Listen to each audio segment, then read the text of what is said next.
தலைவரோட ரூட்டில் போயிட்டுருக்கோம் போல பாருங்கள். இதுக்கு பேர் வந்து பெரிய மரவட்டை. எங்கள் ஊரில் இது நிறைய இருக்கும்.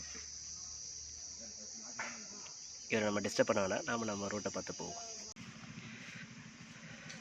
வணக்கம் நண்பா, இது நம்மளுடைய நேட்டிவ் பிளேஸ், நம்மளுடைய வில்லேஜில் இருக்க நம்மளுடைய கார்டன். ஸோ இதுதான் அதுக்கு போகிற ரூட்டு. அது வந்து பார்த்திங்கன்னா ஹாரன் டு செஞ்சி ஹை ரோடு. ஸோ இது புளிய மரம், பக்கத்துலேயே ஒரு மாங்காய் மரம், வாழை மரம், தென்னை மரம் 2 வச்சுருக்கோம். ஸோ இதை பற்றி தான் நம்ம பார்க்க போகிறோம். வாங்க.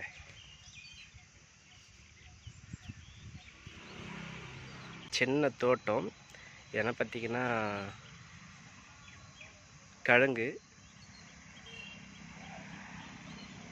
ஸோ இங்கே ஒரு மாங்காய் மரம் இருக்கும் நம்மளுது. இது என்னோடய அப்பா வச்ச மாங்காய் மரம். நேற்று தான் நானும் என்னோடய பிரதரும் வந்து ஒரு 2 மாங்காய் மரம் புதுசாக வச்சுருக்கோம். இது கொய்க்கா மரம்.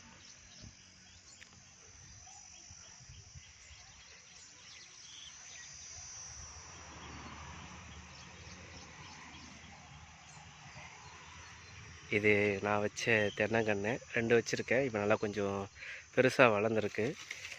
இது எப்படியும் ஒரு 10 வருஷம் ஆயிடும் நமக்கு காய் வைக்கிறதுக்கு. பார்ப்போம், காய வச்சு நம்ம குடிக்கிறோமா எப்படி என்னன்னு.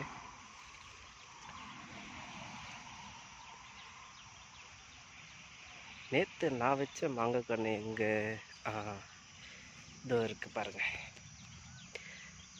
இது ஒரு குட்டி சைஸாக இருக்குது. கிட்டத்தட்ட ஒரு அடிக்கு கிட்ட நான் தோண்டி வச்சுருக்கேன்.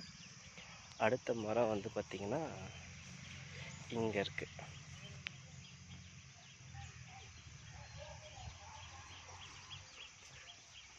இதை வளர்த்து மேலே பெருசாக்கி கொண்டு வர்றது பெரிய டாஸ்க்கு தான். பட் இருந்தாலும் நம்ம இதை பண்ணி தான் ஆகணும்.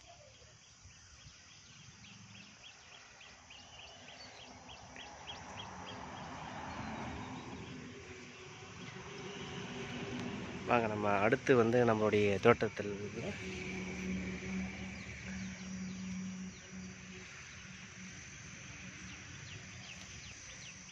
வேர்க்கடலை போட்டிருக்கோம்.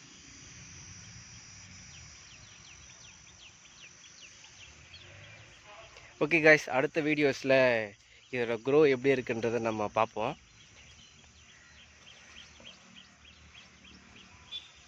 ஸோ இதுக்கப்புறமா வரப்போகிறது எல்லாமே மழை காலம் அப்படின்றதுனால ஸோ தண்ணி பிரச்சனை இருக்காது.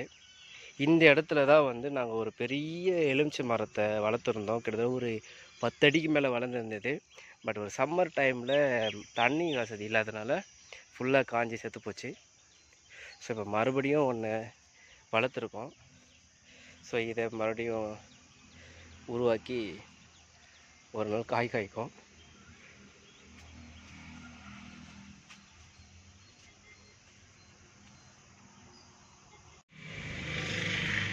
ஓகே காய்ஸ், இந்த வீடியோ உங்களுக்கு பிடிச்சிருந்துச்சின்னா மறக்காமல் லைக் பண்ணுங்கள், சப்ஸ்கிரைப் பண்ணிவிடுங்க.